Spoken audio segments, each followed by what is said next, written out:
As many of you know, yesterday the United States announced the intention in 30 days to launch the latest, what is a series of trade actions against Canada in violation of our agreement, CUSMA, with the United States and Mexico.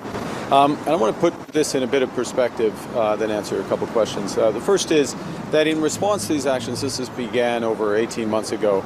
Canadians from coast to coast to coast have stood together. The federal government, provincial government, Labour, business, Canadians themselves, uniting, focusing on what we can control, building strength here at home, supporting each other, buying Canadian, and diversifying partnerships abroad. We've signed more than 20 economic and security partnerships internationally. Investment, machinery and equipment's picking up, economy's picking up. We're growing jobs at twice the rate in the United States, with the fastest growth in foreign direct investment, investor confidence in Canada in over 2 decades, twice the rate of other countries. In the G7, we're projected to have the second fastest growth in the G7, not just this year, but next year going forward. So the country is stronger. We're stronger because we're united, and we will remain united. I will be speaking with the premiers later this afternoon. I'll be meeting with them tomorrow. Minister LeBlanc will convene the Canada-U.S. Advisory Council later this afternoon. Earlier this morning, and I would say as well that throughout this time we have made a series of comprehensive and detailed proposals about how to modernize CUSMA, recognizing the transition that the U.S. is underway in the international and all its trading relationships, including with Canada and Mexico. I spoke with President Trump earlier this morning. We agreed to intensify negotiations in the coming weeks, and the team and myself look forward to doing that. As always, Canadians, governments, business, Labour will stand together to build Canada strong and to have a trading relationship with our North American partners that benefits everyone. Oui, merci. Une peu de perspective.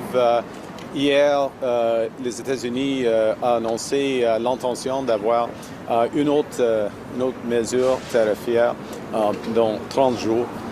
C'est le plus récent dans une série de menaces tarifaires depuis 18 mois en contravention de l'ACM, les règles de l'ACM. Premier point.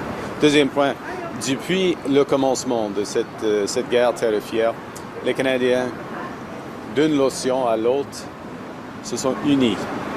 Les gouvernements, les travailleurs, les syndicats, les commerces et surtout les Canadiens, afin de bâtir un pays, une économie plus forte, afin de soutenir nos travailleurs, nos agriculteurs, nos commerces, afin de diversifier nos partenariats à l'étranger.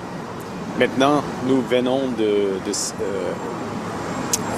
conclure plus de une vingtaine d'accords d'économie sécuritaire à l'échelle du monde. Et nous avons une économie qui devient de plus en plus forte. La création, par exemple, d'emplois est 2 fois plus rapide qu'aux États-Unis. L'investissement étranger ici au Canada est 2 fois le moyen de G7. C'est le plus fort de G7, c'est le plus fort depuis 2 décennies.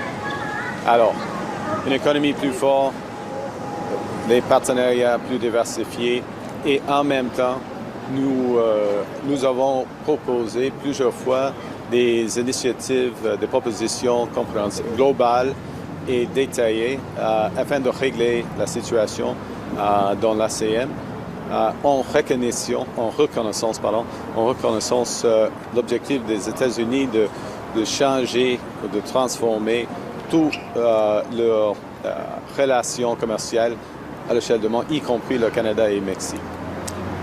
Je viens de discuter avec Monsieur le Président des États-Unis ce matin et nous sommes d'accord d'intensifier nos négociations pendant les prochaines 2 semaines. Mais en tous les cas, le Canada fera tout ce qui est nécessaire de soutenir nos emplois, nos travailleurs, de soutenir nos agriculteurs de soutenir les Canadiennes et Canadiens et de rendre un Canada plus fort, plus indépendant et plus résilient. Merci beaucoup. Prime Minister, are you considering retaliatory tariffs, dollar for dollar, on the U.S.? Look, we have a situation where the American tariffs, the 338 tariffs, will come into effect in 29 days. And we will look at all options in terms of how we would respond if they do come into effect. That's part of what we'll be discussing with premiers. Also, in parallel, as I just said, that I'd spoken with the President. We agreed to intensify discussions. We'll begin that right away. And this is part of a negotiation. So the first objective is to get a comprehensive agreement that benefits, obviously, both countries, that's consistent with CUSMA, CUSMA as it is and CUSMA as it will be, and we'll work towards that. But in parallel, when I say we will do whatever it takes and keep all options, obviously, it's a comprehensive point. Monsieur, un nouveau voyage à Washington, est-ce que c'est dans les plans? C'est pas absolument nécessaire d'avoir un voyage, c'est nécessaire d'avoir des conversations et les conversations de l'équipe commerciale, y compris M. Leblanc et puis Mme Charette. Ils sont les grands négociateurs et l'ambassadeur Wiseman avec leur homologue. Et oui, bien sûr, des conversations entre moi et M. Trump. Il y a des conversations assez souvent entre nous et on va continuer. Si sera utile d'avoir une réunion face à face, on va le faire. Prime Minister, on the bridge, can you please clarify? Prime Minister, on the bridge, can you please clarify? Prime Minister, were you caught off guard? You recently made concessions in regards to the Gordie Howe Bridge. You rolled back the Digital Services Tax, the Online Streaming Act. Are you going to make more concessions in order to get the Americans to the table? We're at the table. We'll be having those more intense discussions. And what the issue has been for us has been a comprehensive agreement.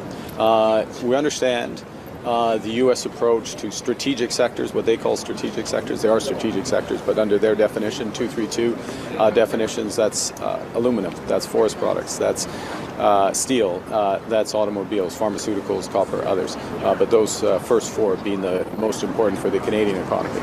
And that we don't want a partial agreement. We want something that addresses those sectors as well, so that there's a viable approach going forward. In our view, and the view of Madame Sheinbaum and the Mexican authorities, there are solutions that evolve CUSMA so that those sectors are globally competitive to the benefit of workers. Of course, we're working for workers in Canada first and foremost, but also workers across the other two economies. Should the provinces put booze back on the shelves? Will that help with these negotiations? It's part of a broader. The provinces individually took those decisions in response to a series of tariffs that were put in place, and also threats to our sovereignty. Those measures have been supported by provincial citizens, and they're supported, and it's indicative in terms of other consumption habits, if I can put it that way, of Canadians, where Canadians have traveled. Other things that are on the shelves but aren't being purchased. The decision to change that, first and foremost, will be taken by the provinces themselves, each individually, and should only be taken, in my judgment, as part of an overall agreement. And that's what we'll work to accomplish. Prime Minister, can you miss